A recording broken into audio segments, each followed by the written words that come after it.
பெத்த புள்ள தந்த பணம் உப்புக்கு ஆகுமா? தாய்ப்பாலுக்கு கணக்கு போட்டா தாலி மிஞ்சுமா?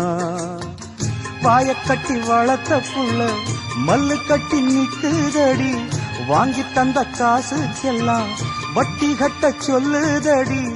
கோடு ஒண்ணு கிழிக்க வச்சு கும்மி அடிக்குது அம்மாடி.